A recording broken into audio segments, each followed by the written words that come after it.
Will Eisner is a national treasure.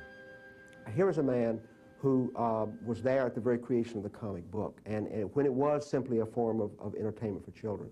He had a vision that you could take this form in a direction that would make it artistically powerful and respectable. Will Eisner é um mestre dos quadrinhos. Em mais de 60 anos de carreira, ele foi fundamental na conquista do reconhecimento para esse meio de expressão que já foi considerado entretenimento descartável. My impression of Will Eisner's body of work is that I have been privileged to know a genius. When you not only read his own work and it stands on its own merits, but you look at the generation of cartoonists who have been taught by this master, from Jules Feiffer to Art Spiegelman to Jeff Smith today. These creators would not be who they are without the guidance and firm hand of Will Eisner. By the time I found my own voice, that influence was very, very sublimated in the rest of the work. Although I would say that even in Mouse, where Eisner was not at the front of my brain, there are panels here and there, like one panel early in the first book of Mouse, where a ticket is bought to go from Sosnowiec to Częstochowa.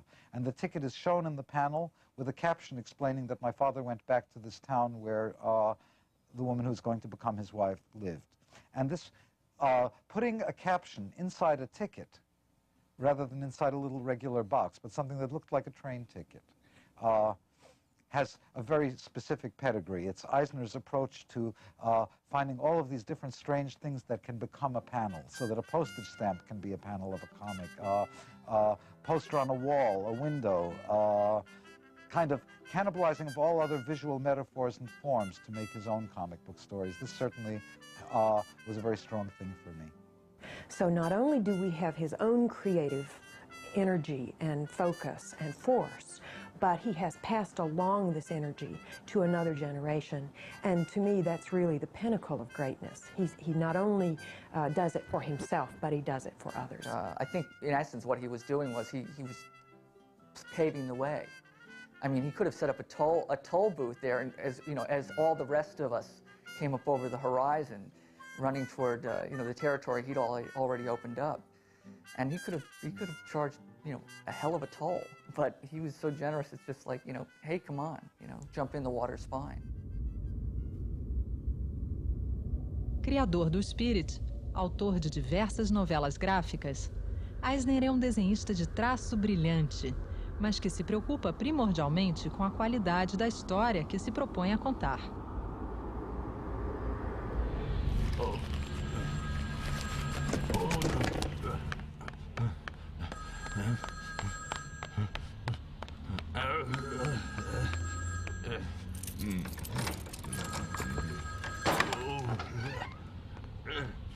Hello? Will's point is well taken, which is beautiful art alone is not enough. And as he often says, there are, in the comics field, many people who are regarded as cartoonists who really are illustrators or decorators. They're not really storytellers. And a true cartoonist really has to do both. Will é um profissional completo, que se reinventa constantemente. I mean, he's always has projects going. His mind is always creating, which I admire. The fact that somebody at 80 is as enthusiastic about comics as he is, and as energetic as he is, and produces more work than most of the 25-year-olds and 40-year-olds that I know, is an admirable thing. Because comics used to be considered a young man's game. I think comics are a universal language. Certainly, his work has been translated into, I think, 12 or 14 languages at this point. But I think one of the reasons he has been translated, probably more than any other American cartoonist, is that he has this universal voice.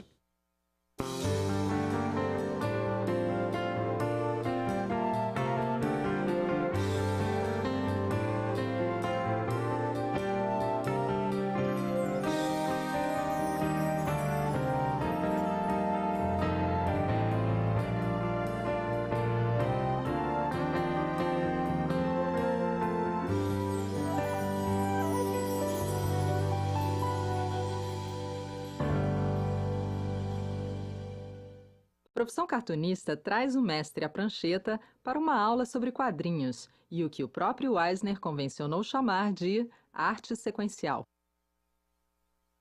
For example, a cartoonist working in this medium must understand architecture.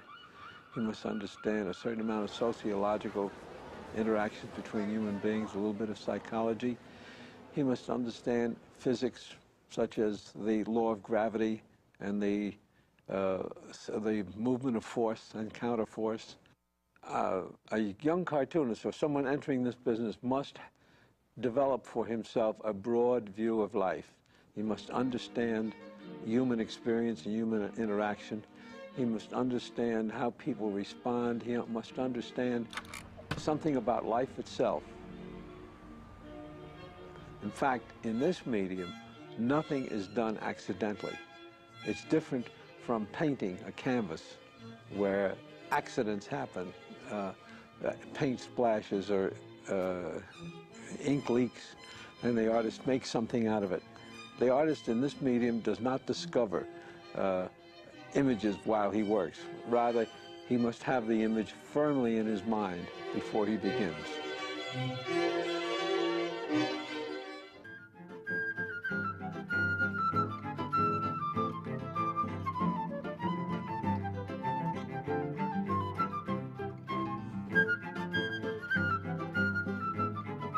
A primeira ferramenta desse profissional versátil é o conhecimento das teorias e técnicas das artes plásticas. Essentially, the experience I had in art school, I had a scholarship to the Art Students League. And there, I acquired really the basic fundamental knowledge that helped me throughout my career. I studied with George Bridgman. He taught me anatomy. What I learned about anatomy then helped me throughout my entire career because I'm dealing essentially with people, and emotions are transmitted by posture and gesture. The knowledge of anatomy remains very integral to my style, my technique, and actually to my storytelling, because again, human beings transmit their emotions by their anatomical positions.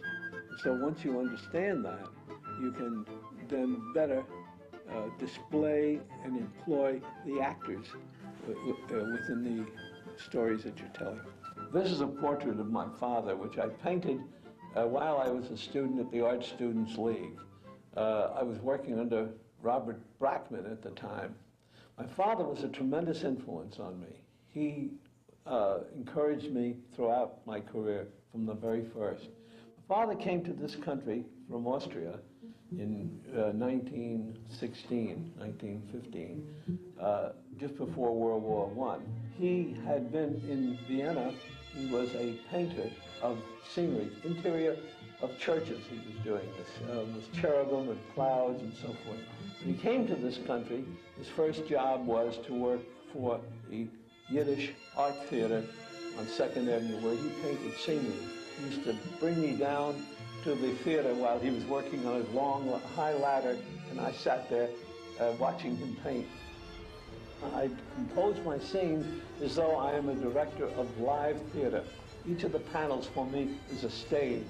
I don't think of movies, I think of live theater, and I attribute that to the influence of my father.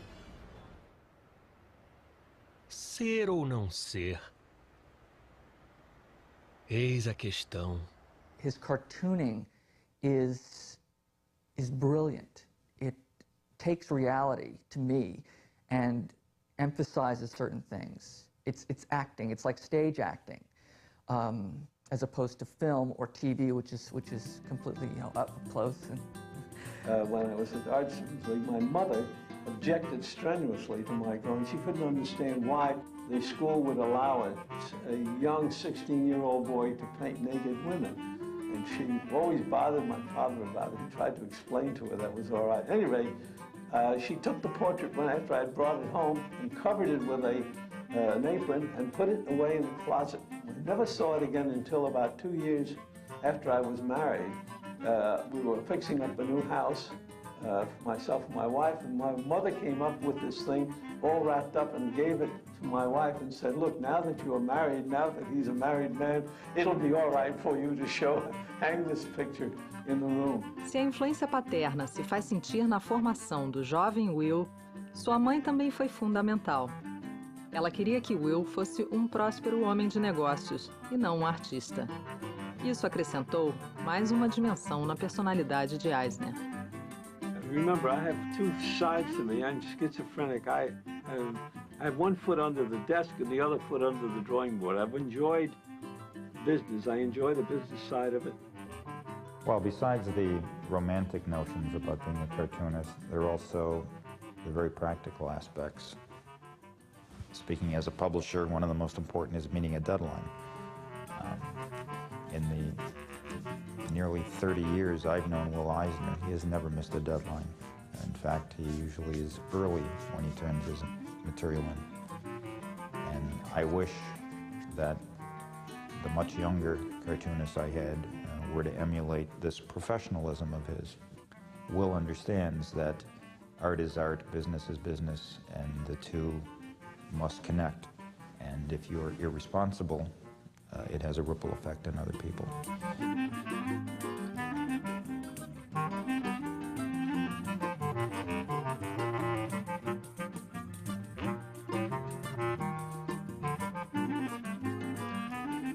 Many years ago, I had a partner, a financial partner. We were both invested in this company. I started producing a couple of books. This was after I'd sold my company. And he said, do we have a publisher for distribution for this? I said, no. He said, well, do you know who's going to distribute it? I said, I don't know yet.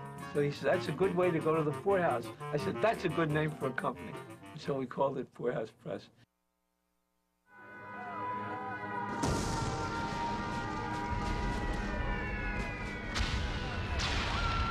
We will gain the inevitable triumph, so help us God.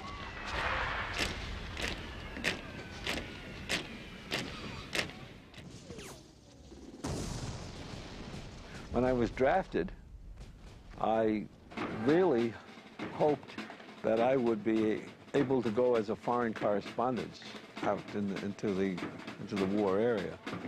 But it turned out that I wasn't. I spent the entire war in the Pentagon building. Em 1942, Will começou a desenvolver um trabalho inédito de quadrinhos de treinamento.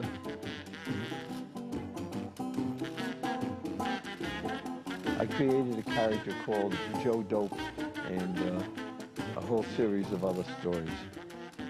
Para ter a linguagem do quadrinho aceita num ambiente conservador como o Exército, Eisner teve que travar sua própria batalha. Whose method of conducting a training manual was done in a language that was very biblical. They had their own language, and they never used drawings, they always used photographs. And so the comics was considered very undignified and very unmilitary. And the adjutant general, who was the division of the Army in charge of training manuals at that time, put up a tremendous fight and tried to stop it.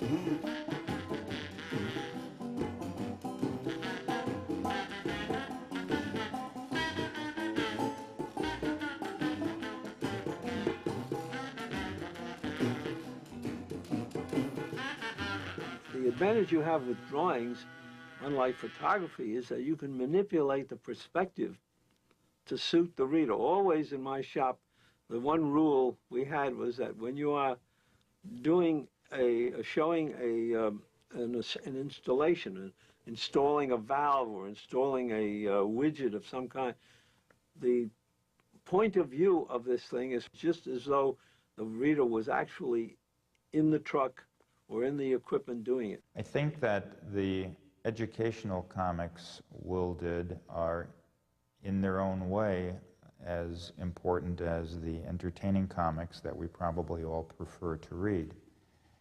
But what Will proved is that comic books can be effective educational tools.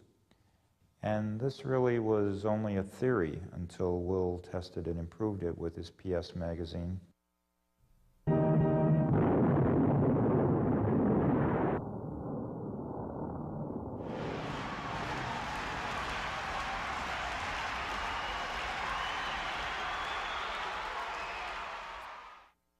when the war ended, I got a call from somebody at United States Steel, one of the big steel companies. He said, "Are you doing the same thing in civilian life that you did in the Army?"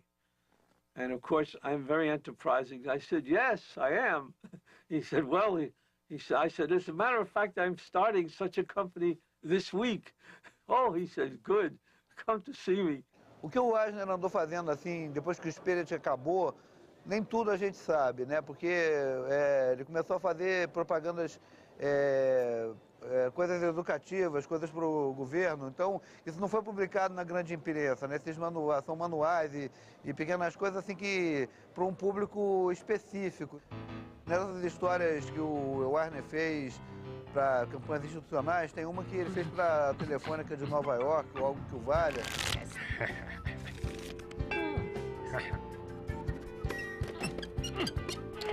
E era mostrando, está vendo? A linha plana é melhor do que a pulsa. Ele conseguiu transformar isso numa história.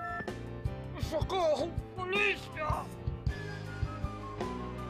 Eventualmente, Eisner retornaria a trabalhar com o Pentágono, produzindo a revista PS. Occasionally, I would get criticism from my more liberal friends, particularly the ones that I knew while I was in school, because when I was in high school, I was very radical, and I hung around with revolutionary kids. And so many years later, they still get in touch with me, and they said, "How can you produce work for the military? You are a merchant of death." And I pointed out to them that what I was doing was teaching men how to save their lives. I wasn't necessarily teaching them how to kill. I'm very proud of what I did.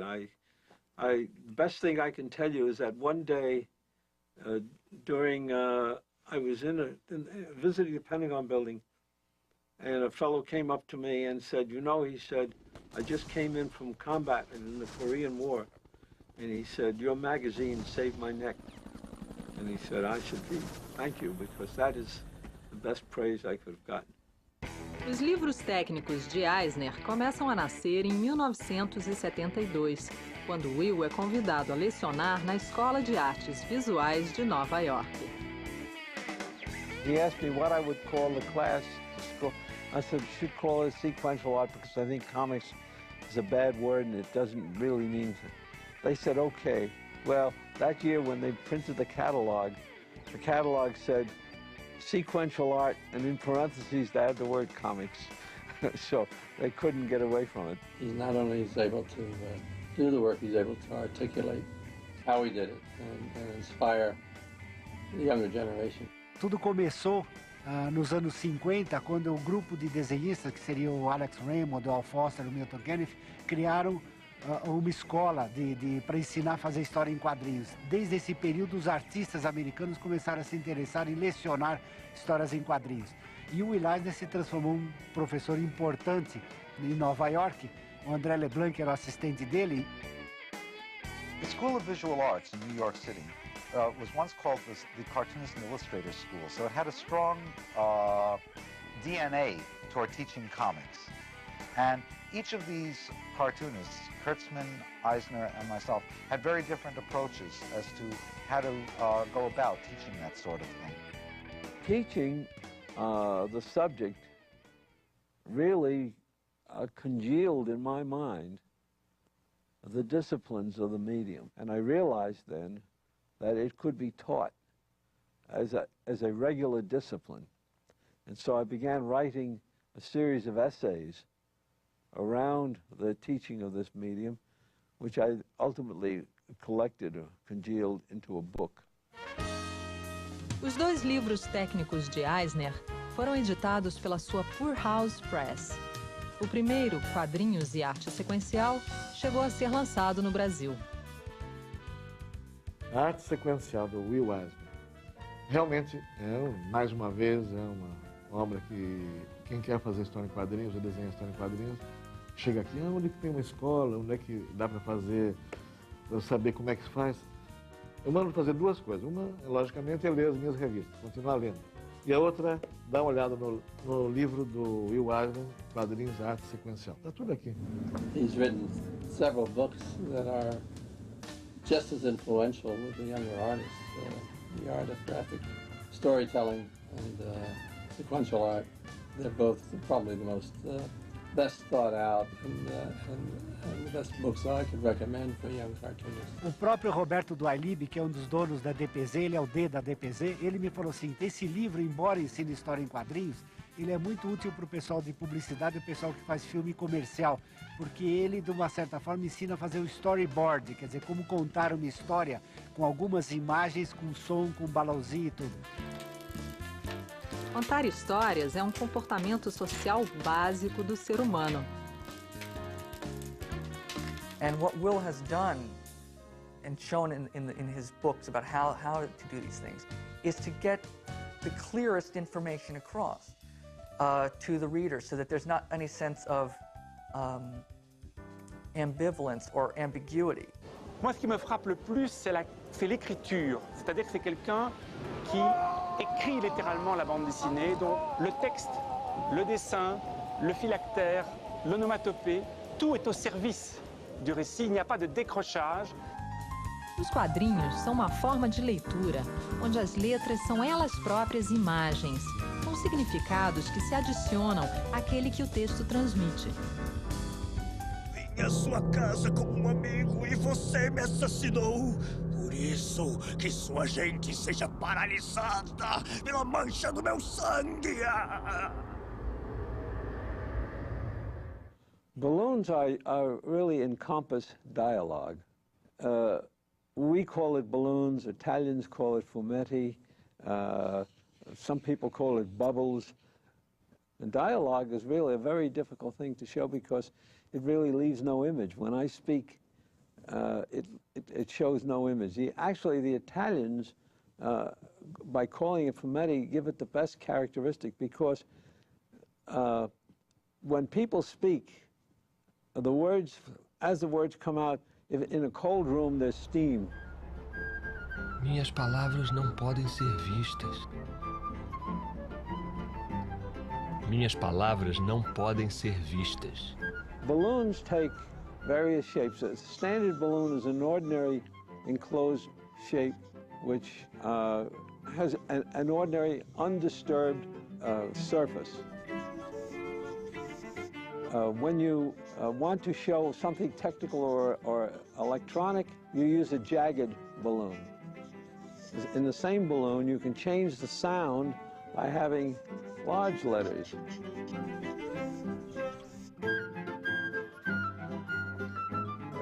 The size of the letter and the character of the letter has a lot to do with the sound that you're trying to get the reader to emulate in his or her mind.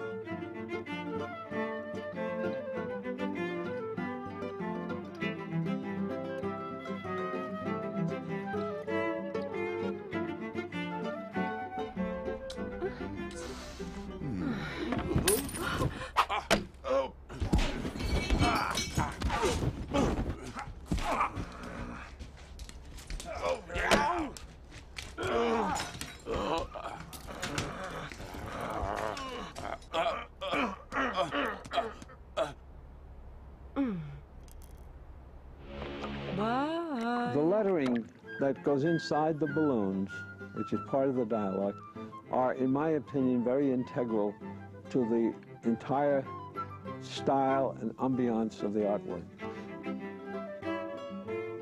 There's a humanity in the irregularity of the balloons. So I believe very strongly in having the lettering very much a part of the artist's style. Embora já tenha dirigido um estúdio com vários artistas, hoje Eisner trabalha sem assistentes. Todas as fases do processo levam seu toque pessoal. A prática do mercado é outra.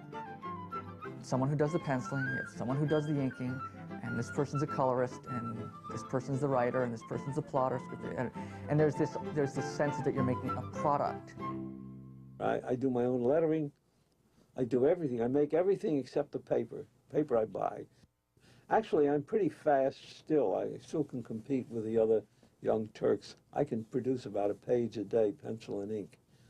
I generally write the whole book before and do it in dummy form, pencil roughs, and then I copy them and redo them for the final finished form. Talvez o maior diferencial de Eisner seja sua qualidade como escritor.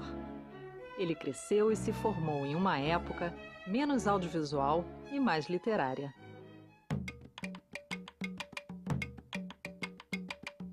De que maneira se conta uma história? Como a notícia de um evento.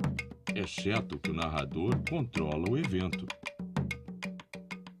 During the 30s, when I was growing up, the major popular literature was short stories.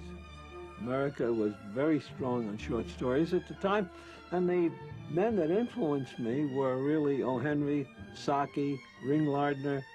In France, de Maupassant's stories were very, very influential. I remember them very well. All of them really taught me how to do a short story. Escrever para quadrinhos pode ser bem mais difícil do que parece. When I started writing my own work again, Bill Sienkiewicz, the artist, would get angry with Bill Sienkiewicz, the writer, saying, I mean, what is this you're giving me here? How can I work with this? And I think there's a tendency to write way too much, like some writers do, or to repeat what the visuals are doing. You know, so-and-so walks, you know, comes in through the window, and the caption saying, so-and-so, you know, came through the window. The redundancy level is ridiculous. O percurso de leitura em uma página é uma convenção compreendida entre o autor e o leitor. Mas não é possível impedir que o leitor leia logo o fim da história. Nesse meio de expressão, não é possível controlar a velocidade do leitor, nem a ordem de páginas ou quadrinhos que ele lê. I maintain that in the process of turning the page, the reader, you lose a millisecond of reader attention. Consequently, you cannot, in my opinion, stop the action at the bottom of a page in midstream. You must contain an action almost like a scene in a play. A passagem do tempo nos quadrinhos também tem que ser representada de maneira bem específica.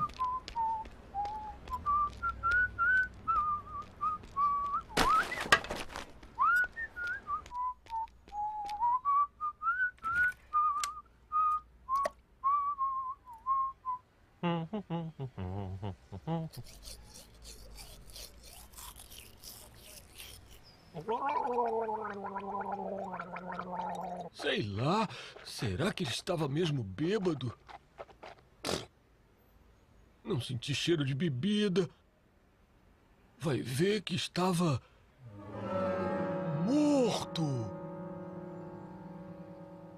The perceptive time, or the perception of time, or timing as I call, that has to do with the way the action is arranged on a given page. You have to support it by a device that the reader is familiar with, like a clock or the dropping of water.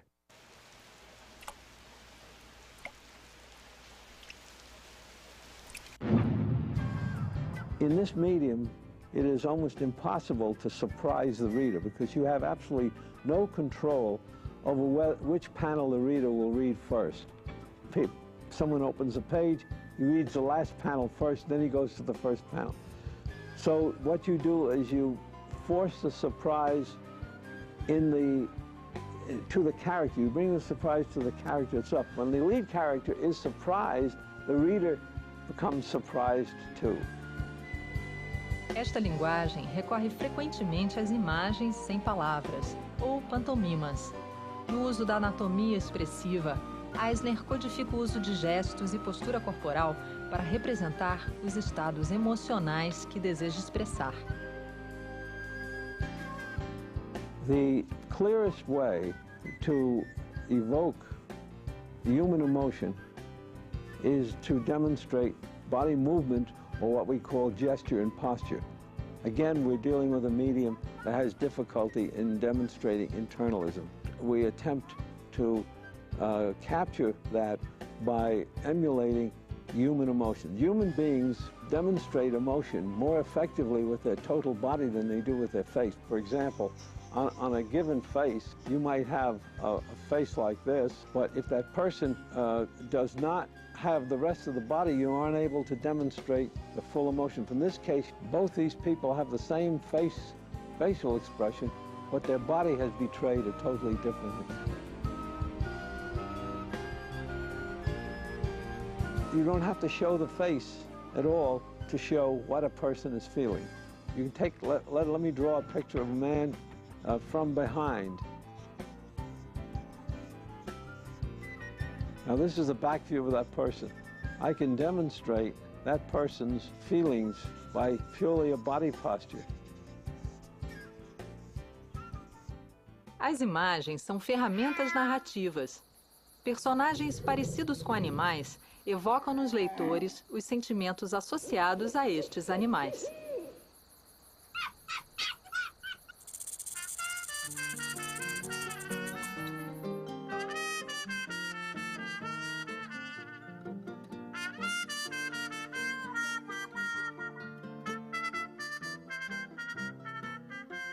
Face in itself is a map, and the face is in movement at all times. As a matter of fact, one of the important things to understand in drawing faces is that the surface of a face is in constant movement, and what happens with your eyebrows affects what happens with the rest of your face.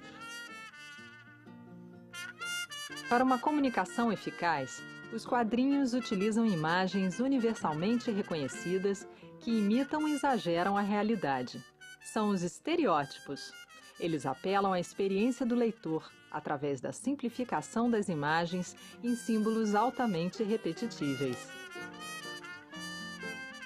Nas capas das republicações do Spirit, Eisner recuperou o gosto pela ilustração como um fim em si, depois de décadas colocando sua arte sempre a serviço de histórias. Posteriormente, Will viria a lançar um livro de esquetes, além de portfólios de arte e litogravuras.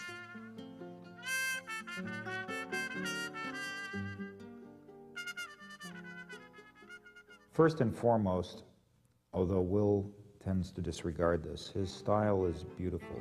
His rendering, what we artists call feathering with the brush, when the edge of the brush leaves a delicate line, and sometimes parallel and sometimes they're broad strokes, sometimes delicate strokes, but his control over the brush is a marvelous thing because it's both spontaneous and precise. And this is a rare combination among artists. So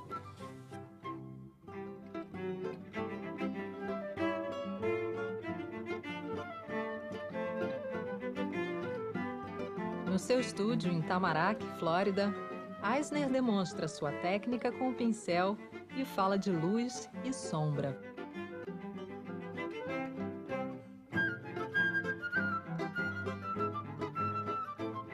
Anything that is soft like cloth or people's human skin, I prefer to use a brush. This is a sable brush. I like a sable brush. This is Kolinsky hair, very fine sable. I use a number 3. It's a number 3, which is not very big. It's quite small. It creates a fine line. I like fine lines. I like to work on a fine line.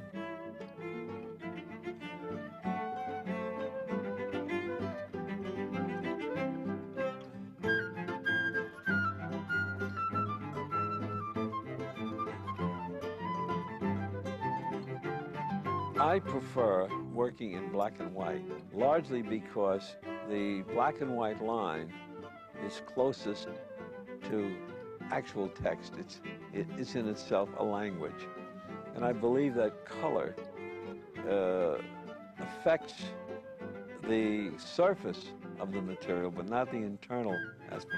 For my kinds of stories, where I'm dealing with internalisms, where I'm dealing with subtle posture and gesture, and human emotion, I prefer to remain in black and white.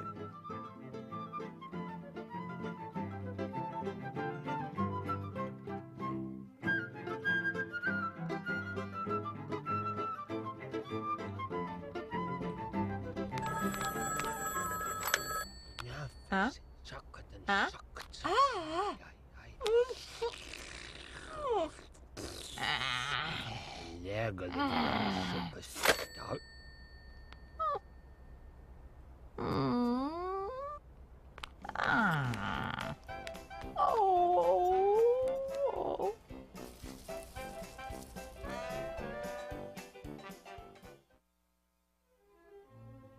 I'm assuming that there's a strong light coming from the other side.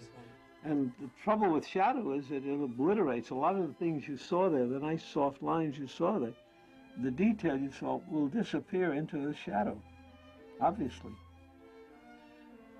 So when you said put shadows on it, I changed the light. But it does, what light does is adds drama, because human beings react to light. They find light comfortable, and shadows are frightening. And that's why we use shadows to create a sense of mystery, an air of terror, fear. And shadows, for me, I block the shadow out into a general shape, and then I fill it in. Generally, I use what they call feathering, which is a way of breaking up the shadow in little molecules of light, little bars of light. This is something I learned from a famous painter called Charles Leyendecker, who was a famous illustrator during the 30s.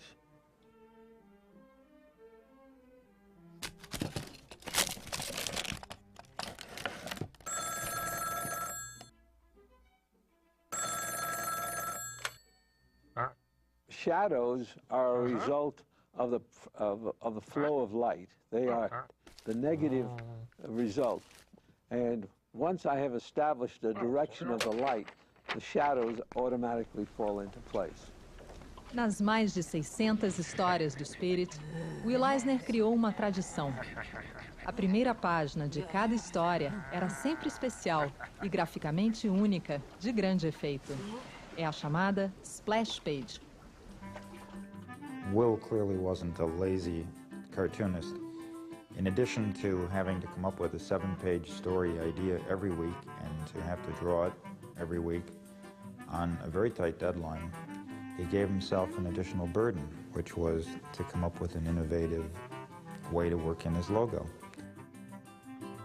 And I think for Will it was perhaps the equivalent of the beginning of a movie, which has to suck you into the plot before you see the titles. It's really no different than if you are in a living room with a group of people and you're about to tell them a story. You set the scene for them, you tell them the whole story, and then you go into the details. After this, the story is told in a series of panels with close-ups and long shots and so forth. Will reconstruiu em estúdio a splash page que concebeu para a aventura do Spirit, The Last Trolley Car, ou O Último Bonde.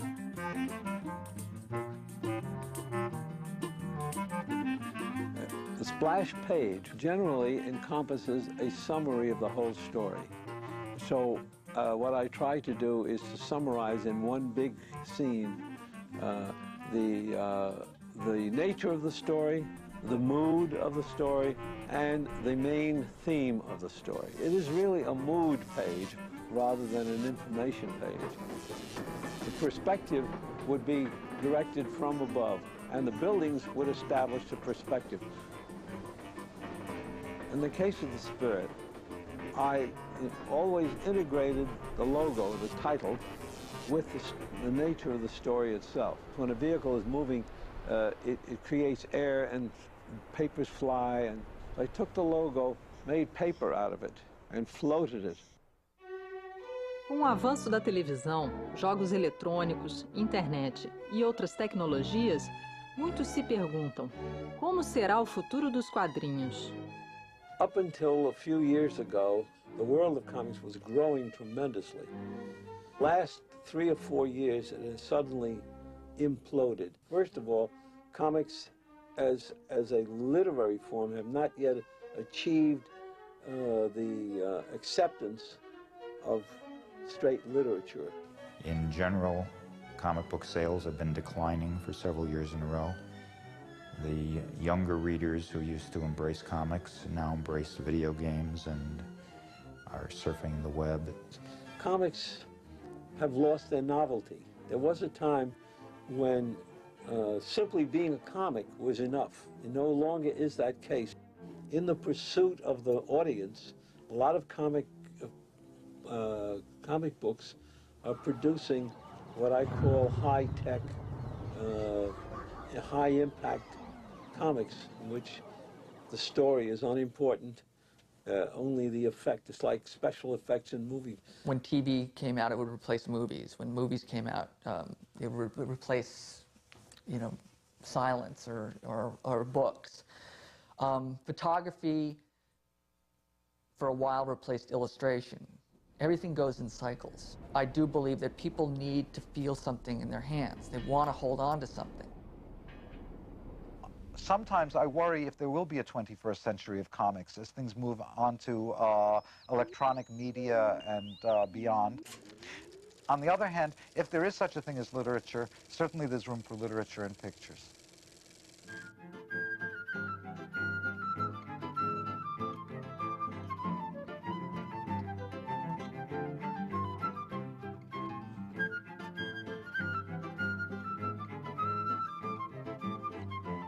Na missão de adaptar os quadrinhos de Eisner para a linguagem da mídia eletrônica, a equipe de Profissão Cartunista se baseou na adaptação de Will Eisner para o clássico de Herman Melville, Moby Dick, A Baleia Branca.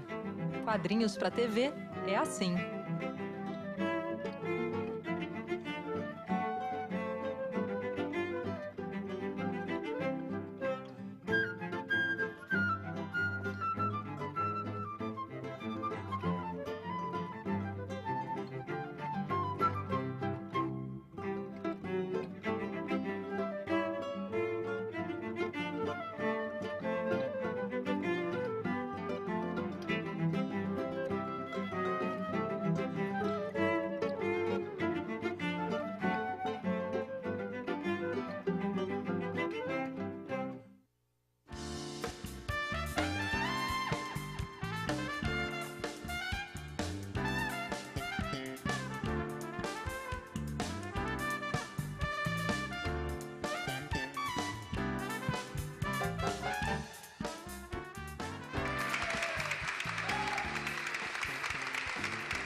When I got here, I discovered now why you have invited me. It's very appropriate that for a 100-year celebration, you've invited the oldest living cartoonist in the United States.